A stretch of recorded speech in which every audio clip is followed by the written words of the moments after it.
Talk more about this is Republican Congressman Adam Kinzinger of Illinois. Thank you, sir, so much for taking the time to be with us.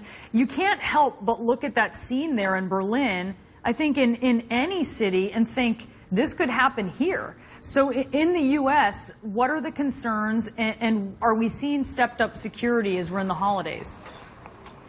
Yeah, of course you're going to see stepped-up security. I think, you know, it's tragic, and yes, that can happen here. I think the key in all this is to understand that when it comes to a terrorist attack like this, you know, driving a truck, we're not talking about necessarily, you know, a ton of bombs or a ton of C4 or anything like that. Driving a truck, it's really hard to screen against that because ultimately you have to screen somebody's heart and intentions, and you don't know when somebody's willing to do a terrorist attack until they take that first step.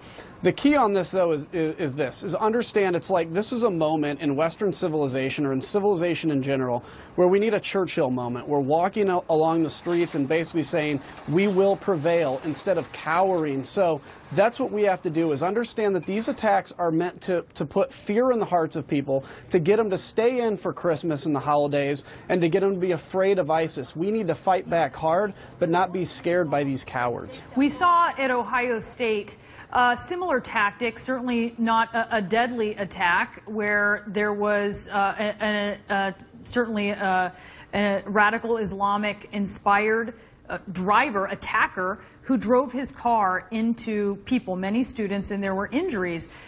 I mean, I hear you saying you shouldn't stay home, but this is something that obviously has and could continue to happen here in the U.S. So are you just saying people need to go about their normal day and just consider that this likely won't happen to them?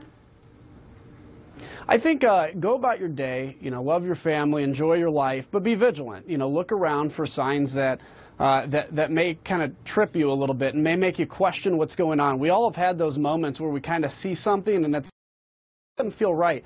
And don't be afraid to talk to law enforcement about it. A lot of the times people are scared to go to law enforcement because they think maybe they look like they're being too sensitive or too nervous.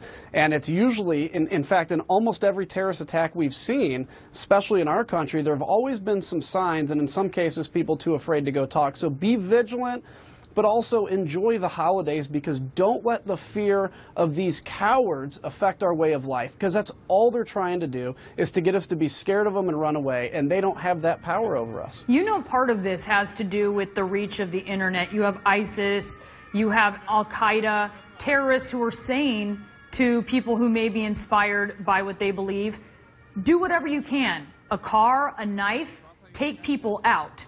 So is there more that needs to be done to stem that reach of the internet when it comes to ISIS and other groups? Well, yeah, it's going to be hard to stem the reach of the internet because we all believe in the free flow of information. What we have to do, though, you have some folks that are recruited into ISIS because they truly believe the prophecy of Baghdadi, that this is the new caliphate. This is what's going to happen. When we defeat that caliphate, when we deprive them of territory, when we push them out of Raqqa, when we push them out of Iraq, those people that believe this is the new caliphate will begin to think twice, because the caliphate's not supposed to be defeated. It's not supposed to be deprived of territory. Now, there are going to be some people that are just, in essence, suicidal and believe enough that they're willing to give their life for it.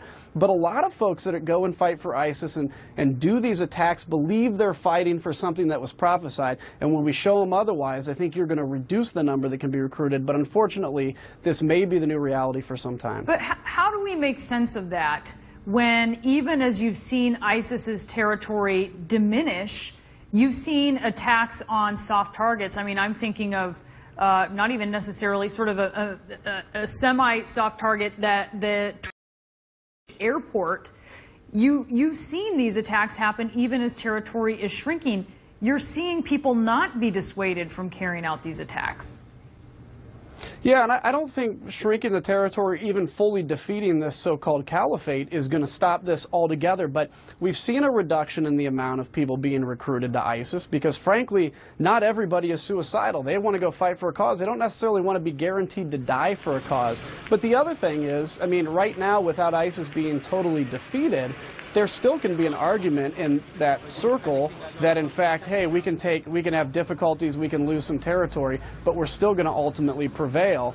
A new caliphate doesn't guarantee that you'll have no losses. So I think defeating them in total, which could take some time, is what's necessary to deprive that recruiting ground. But again, you know, the idea that you defeat ISIS, you still could have ISIS 2 someday, Al-Qaeda 3.